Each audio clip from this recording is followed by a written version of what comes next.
आपने बताया कि आरक्षण जो है देश के लिए काफ़ी ज़रूरत है आरक्षण की।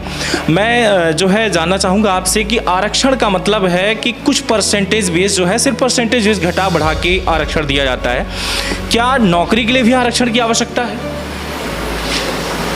मुझे नहीं लगता कि नौकरियों के लिए आरक्षण की आवश्यकता इतनी ज़्यादा होनी चाहिए। फिर भी जो योग्यता के आधार पे, और मुझे ये लगता है कि आज के ज़माने में जैसे सक्षमता के आधार पे भी आरक्षण होना मतलब आरक्षण होना चाहिए। जैसे मैं अपनी बात करता हूँ कि मेरे पिताजी सक्षम थे, डॉक्टर थे, तो मुझे कभी स्कॉलरशिप का फ़ायदा नहीं मिला जी।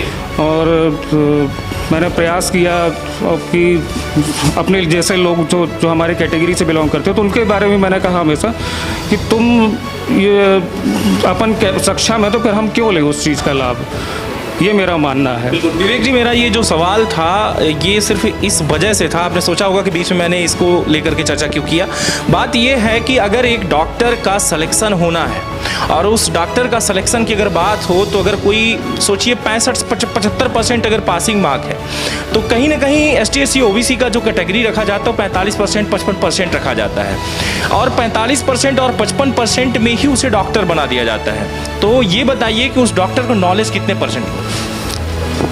देखिए, पहली कैटेगरी के लोग हाँ रिजर्वेशन है उनका, लेकिन वो भी प्रयास कर रहे हैं अपने तरीके से, जितना हो पाता है जितना कोशिश वो कर सकते हैं, सीखने का प्रयास कर रहे हैं। मेरा सवाल ये था कि एक्चुअली 75% एक जनरल कैटेगरी रखा गया है और 45% जो है ST SC OBC के लिए रखा गया है। उसे नॉलेज अगर है तो फिर 45% वाले को क्यों लिया जा रहा है? क्या आपको नहीं लगता कि जिसे डॉक्टर के जो लायक ही नहीं है, चूँकि बताइए 45% को ज़्यादा नॉलेज होगा या फिर 75% वाले को ज़्यादा नॉलेज होगा? और अगर 75% वाले को ज़्यादा नॉलेज है तो देश में 45% वाले का सिलेक्शन क्यों हो रहा है?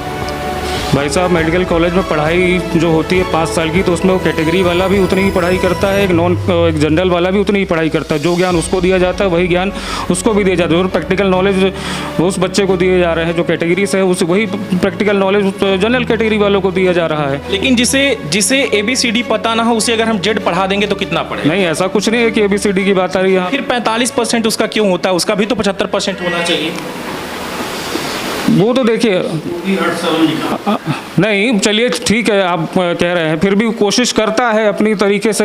मेरे कहने का मतलब है कि आज जिले में जो हॉस्पिटल है उस हॉस्पिटल में सिर्फ रेफर चलता है, क्योंकि जितने भी डॉक्टर हैं ज़्यादातर डॉक्टर ऐसे हैं जो कि कहीं ना कहीं आरक्षण का फायदा लेकर जिले अस्पताल में उनका सिलेक्शन हुआ, आज बैठे हुए हैं। उन डॉक्टरों को कुछ नॉलेज ही नहीं है। अगर नॉलेज है तो जिले अस्पताल में इलाज क्यों नहीं होता? हर बार जिला मेडिकल रीवा ही क्यों भेजा जाता है? संजय गांधी के लिए क्यों रेफर किया जाता है? सवाल ये उठता है कि गरीब जो है, सबसे ज़्यादा जो गरीब है ST SC OBC ही सबसे ज़्यादातर लोग जो है परेशान है जिला चिकित्सालय में। मैं खुद पहुंचता हूं, मैं देखता हूं कि किस तरीके से वहां पर कलह पड़ी हुई है, लोग चिल्ला रहे हैं, मर रहे हैं। अगर वहां पर 75% वाला अगर कोई डॉक्टर अगर पढ़ के आया होता तो क्या वो रेफर करता या इलाज करता? आप बताइए। भाई साहब, ये इसमें रिजर्वेशन की बात कहीं पे नहीं आती। ये तो देखिए सुविधाओं के ऊपर डिपेंड करता है कि हमारे नॉलेज की बात है सर, नॉलेज की बात है कि नॉलेज भाई साहब, उसको भी उतना ही नॉलेज, उतनी ही पढ़ाई 5 साल में, जो 5.5 साल की MBBS की डिग्री होती है, 2 साल 3 साल की PG की डिग्री होती है। मैंने यही बात तो कहा आपको कि फिर उसका भी तो 75% होना चाहिए था। अगर उतना ही पढ़ा है, उतना ही एक्सपीरियंस है तो उसका भी परसेंटेज तो वही हो सकता है। भाई साहब, उसकी आपने स्थिति देखी होगी, आपने देखा उसके घर में कभी जाके कि वो किस स्थिति से पढ़ के निकला है, किस मैंने स्थिति की बात कहाँ की, मैंने नॉलेज की बात की। स्थिति चाहे जैसी भी हो, पढ़ने वाला तो पढ़ेगा ही। देखिए, क्या ऐसा आपको नहीं लगता कि ST SC OBC में बहुत सारे ऐसे लोग हैं जो कि टॉप करते हैं? क्या उनकी स्थिति वो नहीं होती?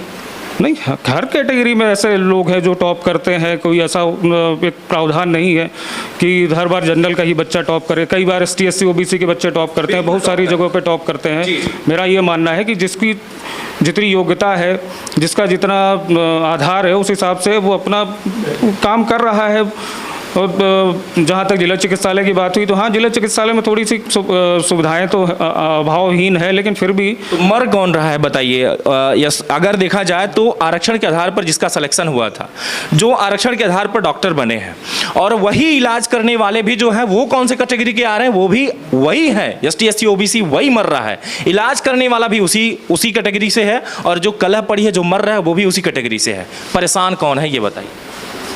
परेशान तो देखिए, चाहे वो ST SC OBC का हो, चाहे वो जनरल का व्यक्ति जाता हो, परेशान तो है, लेकिन फिर भी हमारा ये प्रयास रहेगा कि आगामी समय में अगर हम आंदोलन करेंगे, इसमें क्या है कि अच्छे डॉक्टर्स को लाया जाए, जो क्वालिफाइड डॉक्टर, जो कैपेबल हो, जो यहाँ पर अच्छा इलाज कर सके। क्योंकि मुझे भी दुख होता है, क्योंकि बहुत ऐसे गरीब ऐसी स्थितियाँ आ जाती हैं कि जब रेफ़र किया जाता है तो उनके पास पैसे नहीं होते, एम्बुलेंस ले जाने के लिए पैसे नहीं होते हैं, और अस्पताल में सुविधाओं की कमी आप खुद जानते हैं। लेकिन फिर भी हम आने वाले समय में इस मुद्दे को भी लेके हम और आप सब मिलके आप सहयोग करें, जिससे क्या है कि जिससे हम इस मुद्दे को, इस सीधी जिले चिकित्सालय में क्वालिफाइड डॉक्टर आए, अच्छे डॉक्टर आए। क्योंकि देखिए, बहुत सारे ऐसे भी डॉक्टर्स हैं जो आना नहीं चाहते हैं, क्योंकि हॉस्पिटल में भी सुविधाएं नहीं है यहाँ पे, और कुछ यहाँ की लोकल राजनीति के शिकार हो जाते हैं, लोकल राजनीति से परेशान, इतना तो आप देख रहे हैं। इसलिए हमारा प्रयास रहेगा कि आने वाले समय में जितना हो सके हम शिक्षा का स्तर, स्वास्थ्य का स्तर, सुरक्षा का स्तर बढ़ाने का प्रयास करें। क्योंकि आप जानते हैं कि मूलभूत सुविधाएं, बिजली, पानी, सड़क, शिक्षा, स्वास्थ्य, सुरक्षा, ये हमारा मुद्दा रहेगा आने वाले समय में, और हम सब आपका सहयोग चाहते हैं, आप लोग यहाँ पे आए।